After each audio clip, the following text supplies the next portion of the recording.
Vous est-il déjà arrivé d'imaginer un point unique où le passé, le présent et le futur se rencontreraient, un endroit où le temps et l'espace ne feraient plus qu'un? Eh bien, c'est le concept qui est au cœur du livre de Paolo Coelho, Aleph, et c'est justement ça qu'on va explorer ensemble aujourd'hui. Le livre démarre avec cette question qui a l'air toute simple. Mais la réponse, elle, est tout sauf évidente. Aleph, ce n'est pas juste un mot, c'est une véritable énigme qui va guider toute l'histoire et qu'on va essayer de résoudre pas à pas.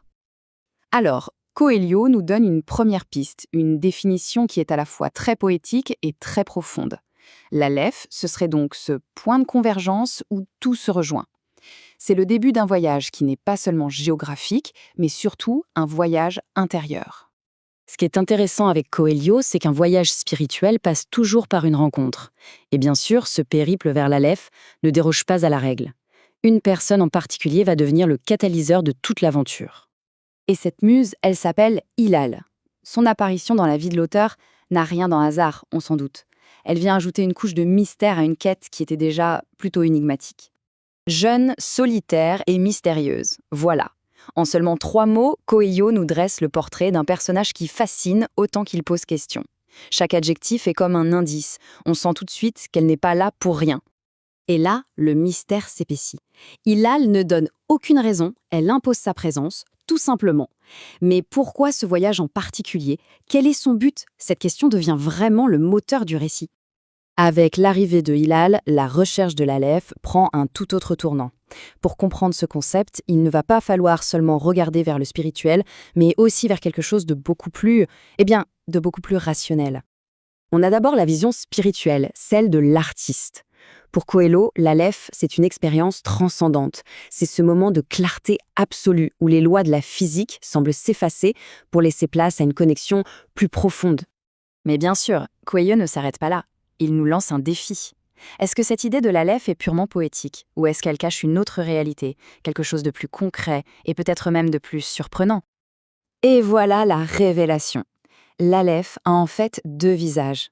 D'un côté, on a la vision spirituelle, ce fameux nirvana, et de l'autre, une définition purement mathématique. Oui. En mathématiques, le symbole Aleph est utilisé pour représenter les différentes tailles de l'infini. Il permet de mesurer ce qui, par définition, est incommensurable. Et c'est là tout le génie de Coelho. Il fait se rencontrer la poésie et la science, la foi et la raison. L'Aleph devient ce pont incroyable entre 2 mondes que tout semble opposer. Et cette capacité à faire se rencontrer des mondes opposés, c'est vraiment la signature de l'auteur. Pour bien saisir la portée de ce concept, il faut comprendre un peu l'homme derrière l'idée. Paolo Coelho, c'est bien plus qu'un écrivain. Pour des millions de gens, c'est un véritable guide. Plus de 11 millions. Et attention, ça c'est juste pour l'alchimiste.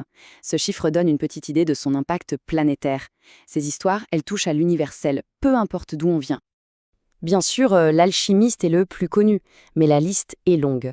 Du Pèlerin de Compostelle à Le Zahir, chacun de ces livres est une facette de la même grande quête, celle du sens, du destin et de cette fameuse légende personnelle qu'on porte tous en nous.